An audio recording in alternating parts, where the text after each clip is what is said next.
How much punishment is enough? How much will Mike Tyson be forced to pay for an animalistic act in the boxing ring? Thank you for coming. NBC News In Depth tonight charges that the healthcare business had no business dragging its feet in a dying man's case. And money to burn, places to go. Guess who grandparents are bringing on vacation? From NBC News World Headquarters in New York, this is NBC Nightly News with Tom Brokaw. Substituting tonight, Brian Williams. Good evening. Most Americans who have seen the videotape of what happened in the ring in Las Vegas on Saturday night have wondered, is there something wrong with boxing or just one boxer? Today, those who try to govern the sport met to try to figure out what to do to Mike Tyson for biting a competitor. About what to do about Mike Tyson and what the incident means for an entire sport. NBC's Mike Betcher was there. Call to order. Nevada's Athletic Commission called it an emergency meeting, and in the boxing world, this surely was an emergency. With the sport knocked back on its heels, the commission voted unanimously to begin the process of punishing Mike Tyson, voting to withhold his $30 million purse and continue his suspension until a formal hearing on the matter is held next week. All in favor say aye. Aye. Opposed? Motion carries. The commission considered just one piece of evidence, a videotape. It clearly showed Mike Tyson biting Evander Holyfield twice. You can see it! And the embarrassing melee that followed. Tyson was not present at the meeting, but his entourage watched uncomfortably. It's like hell, but he certainly had a big fight. Tyson's attorneys said that his client would not fight whatever punishment he's given. The harshest would be a $3 million fine and a lifetime ban from boxing. Any suspension would be effective only in Nevada. Tyson could fight elsewhere. It's his desire to go forward with this matter as expeditiously as possible. Tyson's trainer quickly left the meeting with no comment. But members of the public stuck around to give the commission their opinions. There was the gambler who bet on Tyson. And I would like to have my money back from my bet on him. Others suggested compassion. It's terrible what happened in the fight, but I don't want to see the gentleman just totally destroyed. But one of the commissioners left no doubt that there would be a severe price to pay. I think we're concerned with integrity of boxing. Evander Holyfield agreed that there should be punishment. You should forgive people, but you should make them pay the price that's necessary that will cause other people not to fall down that same road. Closely watching what happens here in Las Vegas are prosecutors and parole officers in Indiana, where Tyson served a 3-year sentence for rape. He is still on probation. In question is Tyson's action after the fight, squaring off with the Las Vegas lawman who stood in his way. According to Indiana authorities, probably not sufficient to revoke his parole, but maybe enough to tighten his supervision. We expect boxers to be violent people, but that exceeded the bounds of any sort of professional guidelines. There is even more fallout from this bad bout. More than 100 lawsuits have been filed in Las Vegas against the fight's promoters. And in Texas, a class action lawsuit on behalf of the millions of fans who paid up to $60 to watch pay-per-view. They want their money back. Mike Betcher, NBC News, Las Vegas. And there will be more on all of this on the Tyson-Holyfield fight, including an interview with Holyfield tonight on Dateline at 10/9 Central. Now to children, computers, and the law. It has come to this. While CD-ROMs are best known for children's computer toys and learning tools, now there's a new CD-ROM to protect children and parents. It catalogs sex offenders in California, tells you just who might be next door, and there might be a problem with that. Here's NBC's Dan Lothian. It's being offered as the most effective way yet for parents in California to protect their kids from serious sex offenders. Lists with thousands of details about sex offenders are stored on a computer disk known as a CD-ROM and are available to the public for the first time at police and sheriff's departments statewide. Anyone that has an interest in finding out if there is someone in their particular area, in their community, that is a high risk or a serious offender, can come in and look at this computer. How you doing? For the past year, police officers in California have warned communities of registered sex offenders in their neighborhoods by going door to door. But this CD-ROM goes much further. It holds the names, criminal histories, zip codes, and pictures of 64,000 convicted sex offenders in California. It informs the public about dangers that they and their children might face, and it gives them an opportunity to protect themselves. Sandy Lyons believes such a system could have saved her son's life. He was kidnapped and murdered allegedly by a twice-convicted child molester who lived nearby. You just have to start to get smarter than them. You got to be more aware. But civil libertarians worry this new tool designed to protect will only further punish offenders. It will destabilize the ex-offenders, force them to go underground, and soon not only the community will not know where an ex-offender lives, but the police will not know either. Already, sex offenders who've served their time have been terrorized by communities across the country. 43 states have some form of sex offender notification. Last month in Monterey, California, Charles Holyfield was fired from his job, forced from his apartment, and virtually run out of town by angry residents. Most people would feel better if he did move. But now some sex offenders are fighting back. In suburban Farmingville, New York, John Becerra, who served time for child abuse, is suing his neighbors. The community's fear, he claims, has violated his right to privacy. Authorities in California say releasing information from the CD-ROM is a risk they're willing to take if it means helping parents protect their children. Dan Lothian, NBC News, Los Angeles. And still ahead as we continue tonight, NBC News in depth. Did this country's largest HMO delay dealing with a dying man's case just to save money? I think they should be ashamed. I think they should just stand in front of somebody right now and just admit to everything. A big case could have big implications for everybody in an HMO. Also coming up tonight, day one for the new Hong Kong, but the old traditions remain. While America slept, the sun came up on Hong Kong's first day apart from England. Tom Brokaw was there as history unfolded and joins us now. Thanks, Brian, and good evening once again from Hong Kong, where on the first full day of Chinese rule for this city, it was stormy, but that was only the weather. Officially, this was a holiday, and it's just as well, for just about everyone seemed to be suffering from psychological exhaustion or hangovers from last night's ceremonies and celebrations. But there is a new reality here, and NBC's Keith Miller has been checking it out. The people of Hong Kong woke up to a new flag, a new government, and an entirely new army. An estimated 4,000 troops from the People's Liberation Army poured across the border throughout the morning. Crowds that cheered them in China were missing on this side of the border. But there was little other visible change. No changes to religious freedoms. In fact, Tung Chee-hwa, Hong Kong's new leader, handpicked by Beijing, attended a Buddhist ceremony. He joined monks in a prayer for Hong Kong's prosperity. Reassuring the people of Hong Kong that it was business as usual seemed to be Tung Chee-hwa's primary concern on his first day on the job.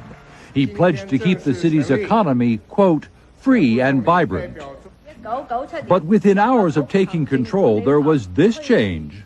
The new legislature, also handpicked by Beijing, passed a law that forbids people here from contributing to political parties in mainland China and puts new limits on public protest here in Hong Kong. Despite that, police watched but did not interfere with a protest march through the center of the city. The marchers chanted, "We want democracy, and we want it now." But for many people, it was a day to celebrate reunification.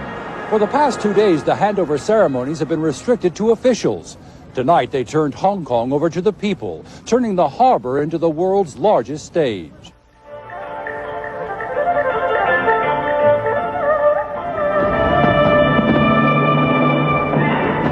Yesterday, the world watched as history was made here. But today, with the first 24 hours of communist rule behind them, the people of Hong Kong wonder what will happen when the celebrations are over. Keith Miller, NBC News, Hong Kong. When Hong Kong reopens for business tomorrow, think about this. China's GDP, its economic output, will instantly expand by almost 20%. That makes Hong Kong the rich cousins, and China is very happy to have them back in the family. I'll be back later in the program with the story of young Chinese women preparing to take their place in their country's future. Now back to Brian Williams in New York. Tom, thanks. And when we come back, NBC News in depth. Substantial evidence an HMO delayed dealing with a dying patient. To save money, it could impact your HMO. But first, from CNBC, a look at what happened on Wall Street today.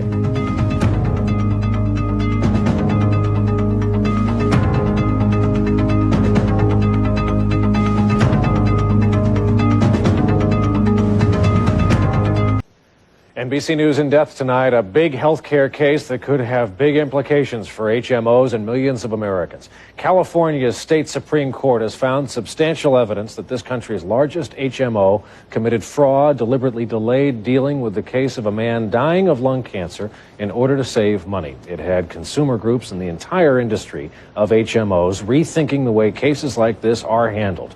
Our in-depth report tonight from NBC's George Lewis. It has been a bittersweet 24 hours for the Ngala family of Hayward, California. They won a major court victory, but it was a painful reminder of what they lost. Wilfredo Ngala, husband and father of 4 children, died of lung cancer in 1991. He was an accountant with a tire company. He's a very smart man. I wish I had more time to know what the kind of person he was. 11 years ago, he developed a chronic cough and went for a checkup at the Kaiser Permanente HMO, the nation's largest. They did not see what was wrong with him. They did not caught the lung cancer at an early stage that would have given him enough time. In 1986, Ngala's lungs were x-rayed and there was an abnormality, but nobody followed up on it. Between 1986 and 1991, Ngala made repeated visits to Kaiser complaining of a chronic cough. It wasn't until early 1991, 5 years later, that Kaiser took another x-ray and discovered he had inoperable lung cancer. The Ngala family was angered that nothing had been done to detect the cancer, but Kaiser has an agreement with its patients. They cannot sue for malpractice. Instead, legal claims must be submitted for arbitration. With time running out for Wilfredo, the family filed a claim. 7 months later, an arbitrator was appointed the day before Wilfredo died. Under the arbitration agreement, his death cut the maximum damage award in half, from $500,000 to $250,000. His claim dies with him. And then that's when you realize, wait a second, I think we've been strung along. The state Supreme Court agreed, saying that Kaiser typically drags its feet in arbitration proceedings, promising that they'll be settled within 6 months, but taking an average of 2 years. This is a strong warning to HMOs that they should not trifle with a patient's Seventh Amendment right to a trial, because courts will now step in and tell HMOs that patients have a right to go to court when there's unreasonable delay. This case could have a profound impact on the business practices of health maintenance organizations. For its part, Kaiser, which has about 5 million members in California, denies doing anything wrong. Our own look at our system has led us to believe that we needed to change the system. A lower court will now have to decide the issue of damages for the Ngalas. They say they're confident of winning, and though they know it cannot bring back Wilfredo, they hope that their action will help make HMOs more responsive to the needs of other patients. George Lewis, NBC News, Los Angeles. Still ahead, Tom Brokaw. Could it be the next Shanghai surprise, the next generation of leaders in China? Later on, summer vacation with, yes, the grandparents. Ready? With 4th of July almost upon us, a lot of people are thinking summer vacation, and for a lot of young people now, that means going on vacation with the grandparents. As NBC's Betty Rollin tells us tonight, these kinds of trips are proving to be a big success for the young and the young at heart. The mountains, rivers, and gorges of Colorado. 13-year-old Troy Lieberman from Massachusetts is having the vacation of a lifetime and giving his grandparents from New York a vacation they've waited a lifetime to have. I'm enjoying watching him enjoy himself. I think it's a great way to share a special time in my life. It's the latest in travel, tours for grandparents and grandchildren. No parents allowed. Okay, grand travel.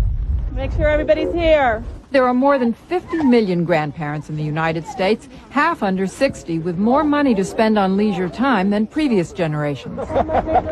Experts call grandparent-grandchild travel a win-win-win situation.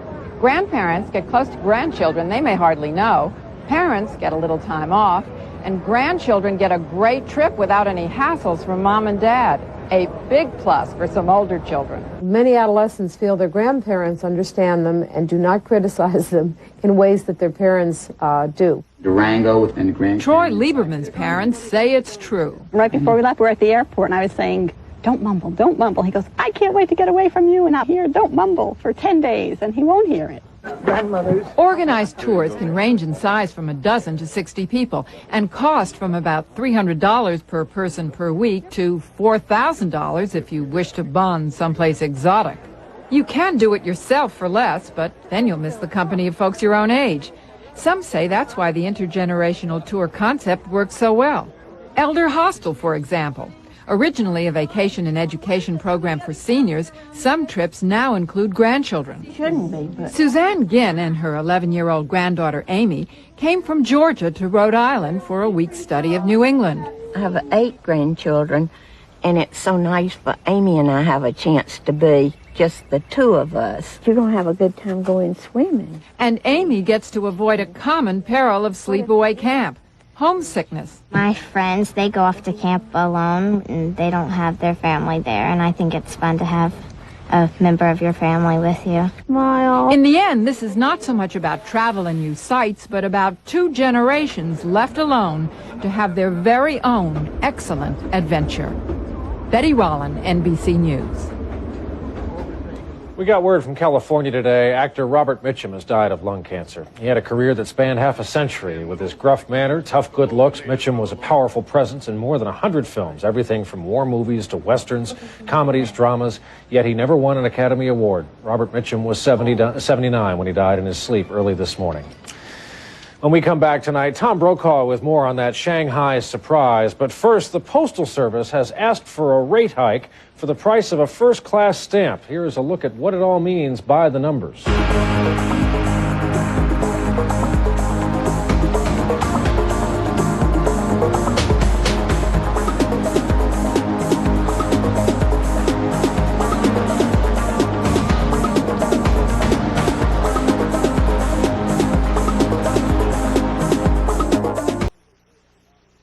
China has not been a friendly place for modern women, but that could be changing. The challenges are so great, everyone will have to pitch in. And with families limited to just one child, daughters are no longer automatically relegated to a secondary role. Come with me now to a Shanghai girls' school. Shanghai number 3 Girls High School, a grind and a privilege. The week begins at 7 a.m. Monday. It won't end until late on Saturday. 10-hour days in class, lots of homework, no time for television. Yet these young women, who all speak English, know a lot about America and its ways. I think our burden must be heavier than the American kids. The United States fascinates them. What do American youngsters, the teenagers, what do they interested in? China is determined to catch up, and a well-ordered classroom is a place to begin. No frivolous teenage behavior here. My mother country is the most important thing for me. How many of you have brothers? No brothers? You're all only children. It suits the Chinese situation, I think. They're often called China's little princesses, the products of one couple, one child family planning. Parents have pushed them into the best education that money can buy. Not everyone can get a chance to be well educated, so the government and the people in China is making efforts to change the situation. When it comes to Chinese politics, they're well drilled. I think we want to forget Deng Xiaoping. Yes. And we think highly of him. Yeah. We think highly of him. Really a very great man. Yes, I agree. Do you agree? Yes. Now, their history books will reflect the changed status of Hong Kong. It's become a part of China. And these young women have big personal ambitions for China's future. I want to be a social worker. in the 21st century, biology and chemistry will be very useful and hopeful. A diplomat. Oh, a diplomat. Yeah, because I want to see the world. They're not shy about expressing their dreams. I want to be a reporter, maybe just like you. Oh, is that right? Yeah, have interviews with different people. And I wish that maybe one day I can have an interview with Michael Jordan. Of course, he's my idol. The key to shooting is one hand here. Michael Jordan wasn't available, so off the bench. That's it. We only show the shots that go in. There we go. This is where the 21st century is taking shape for China. What many believe will be the Asian century. A new time for Chinese women prepared to take their place. China still has a long way when it comes to educating women. 70% of the country's illiterates are women. That's Nightly News from Hong Kong. I'm Tom Brokaw. Good night from all of us at NBC News.